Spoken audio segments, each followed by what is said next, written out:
हार्दिक स्वागत आहे।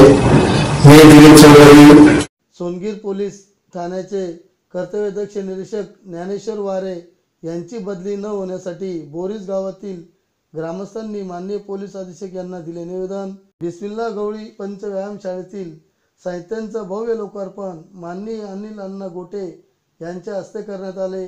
शिव प्रतिष्ठानचे जयपूर ते खानापूर पासून पायी मशाल ज्योत घेऊन जाणाऱ्यांचे स्वागत केले। धुळे सोनगीर पोलीस ठाण्याचे कर्तव्यदक्ष सहाय्यक पोलीस निरीक्षक ज्ञानेश्वर वारे यांच्याबाबत राजकीय हेतूने खोट्या नाट्या तक्रारी प्रशासनावर राजकीय दबाव आणीत असल्याने बोरीस येथील ग्रामस्थांनी माननीय पोलीस अधीक्षक विश्वास पांढरे यांना आज निवेदन देण्यात आले। बोरीस गावात अवैध धंद्यावर आळा बसला, शांततेचे वातावरण निर्माण झाले। सुभाष देवरे व त्यांच्या समर्थकांनी खोटे निवेदन देऊन त्रास देत आहेत। सुरेखा पाटील यांची शेती हडप करण्यासाठी सर्व उद्योग सुरू आहेत असे ग्रामस्थांचे म्हणणे आहे। यावेळी नवलाने, लामकानी, बोरीस, सैताडे, निकुंबे, रामी, बेरड, बोरसुने, नवे कोटरे, नंदाने, बुरजड, सोनगीर या गावातील ग्रामस्थांच्या वतीने विनंती करण्यात आली। निवेदन देताना सर्व ग्रामस्थ हजर होते। सुभाष देवरे आणि याचा मुलगा पण मला हान मार करताय, दबाव देऊन माझ्या मुलाला उचलून घेऊन जातात। आमचा न्याय कोणीच करत नाही। वारे साहेबांनी आमची तक्रार घेतली तर त्यांना म्हणतात खोटी केस केली या असे आमच्यावर सगळे दाब टाकून आम्हाला काही बोलू देत नाही आणि बोलायला मिळतं येतं या अजून परत खोटं म्हणताय आम्हाला। आमची केस खोटी नाही, खरी आहे। हे खोटं बोलतायत यांच्यासारखे आम्ही काही खोटे नाहीत। आम्ही गरीब माणसं आहेत, मी अंगठे बहादूर बाई आहे, मला काही येत नाही। माझ्या मुलांना सुद्धा उचलून घेऊन जाते, मला घरात येऊन हाण मार करतात। का करता ये असे आम्हाला न्याय पाहिजे। आणि मला सांगतात पैसे देऊ तुला, मला पैसे देत नाही, काही देत नाही। मग पैसे दिले तिला, मला पैसे दिले नाही येत यांनी, मला दाब टाकते आणि माझ्याकडून सह्या मागत्या आणि यांच्याकडून पैसे आम्ही मागतच नाही। मला यांचे पैसे नको पाहिजे, मला फक्त न्याय पाहिजे। यांची राजेशाही चालून राहील। सुभाष काशीराम देवरे पोलीस गावातील एक सामाजिक कार्यकर्ता म्हणून काम करतोय।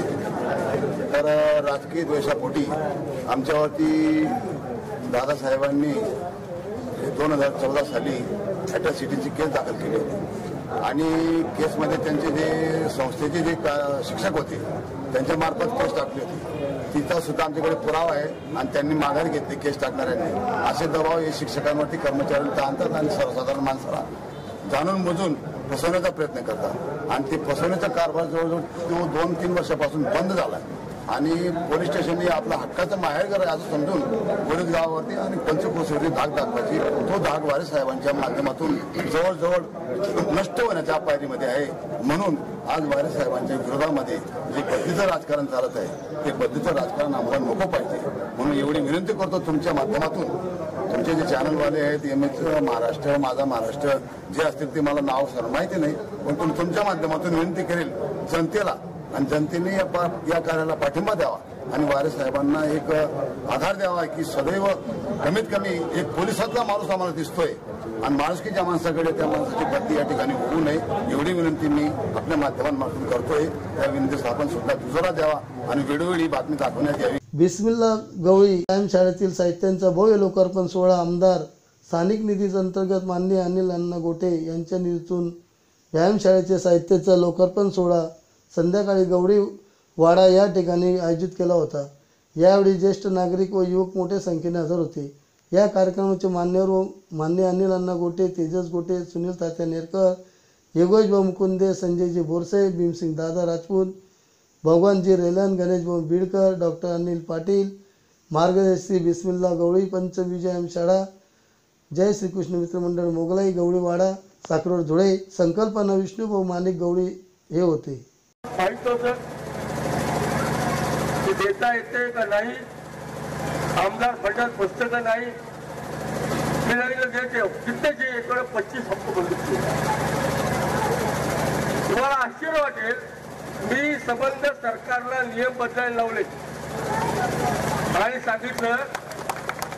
सांगितलं की तुम्ही नेमबाजी हा जर इंटरनॅशनल गेम आहे तर या ठिकाणी आमदारांना पैसे द्या। आमदारांना त्या बंदुका द्यायची सोय करा. आणि महाराष्ट्रामध्ये मी पहिला आमदार आहे की ज्याने 25 बंदुका एसीसीला दिल्या. आज यांनी बंदुका दिल्या तर गोळ्या पण देईल की नाही.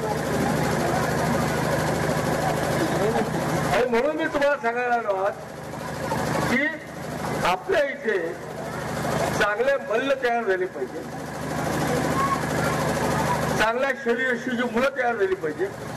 श्री शिव प्रतिष्ठान जयपूर ते खानापूर पासून पायी मशाल ज्योत घेऊन धुळ्यावरून जात असताना जेवणाची व आरामाची व्यवस्था धुळ्यातील संजय शर्मा, मोवाडीचे जाधव, राजू महाराज यांनी व्यवस्था केली होती. आगरवाडवरील नरसिंह मंदिरावर जेवणाची व्यवस्था करून आराम करण्यासाठी या ठिकाणी थोडा वेळ थांबलेत. या पायी मशाल ज्योत घेऊन जाताना दादासाहेब भागवत, रोहित भागवत, पतीस महाले मंडले, धुळ्यातील संजय शर्मा, मोवाडीचे जाधव, अनिल थोरात, अनिल दीक्षित, संदीप चौधरी, योगेश देशमुख आदी सर्वजण उपस्थित होते. जेवणा अगोदर मनोहर टाकेसमोरील छत्रपती शिवाजी महाराज यांच्या पुतळ्याला पुष्पहार अर्पण करून पुढे मशाल घेऊन पायी निघालेत. गेली अखंड 19 वर्ष अशी ज्योत आगमन चालू आहे. आता आम्ही वैष्णोदेवी, सप्तशृंगी माता, परत असे प्रतिभा 3.5 पीठ पूर्ण केलेली आहे. म्हणजे सांगायचं म्हणजे कौतुकाची गोष्ट म्हणजे आता आम्ही जयपूरतनं अमेरिकेला तिथून हे शीतला माताचे मंदिर आणले, मंदिरातून ज्योत आणलेले आहे. एकूण टोटल 1400 ते 1500 किलोमीटर अंतर आहे. जयपूर ते खानापूर ते सांगली जिल्हा तिथं आमची ज्योत आगमन होणार आहे. 24 तारखेला आम्ही 24 तारखेला सुरुवात केली आहे ज्योतची. ते आता या 10 तारखेला आम्ही पोहोचणार आहोत तिथं खानापूरमध्ये. आज आम्ही इथं धुळे या ठिकाणी होत आहोत. ज्योत आगमन इथं आमचं चांगल्या कृषी प्रतिष्ठान कार्यकर्त्यांनी चांगल्या प्रकारे आमचं स्वागत केलेलं आहे. प्रत्येक गावामध्ये आमचे प्रत्येक ठिकाणी आमचं स्वागत आमचे मित्रपरिवार कार्यकारी सगळे आमचे नियोजन करत असतात. असं का अखंड परंपरा चालू राहणार आहे. आता पहा आजच्या ठळक घडामोडी. आजचे बातमीपत्र येथे संपले. पुन्हा भेटूया पुढच्या बातमीपत्रात. तोपर्यंत नमस्कार.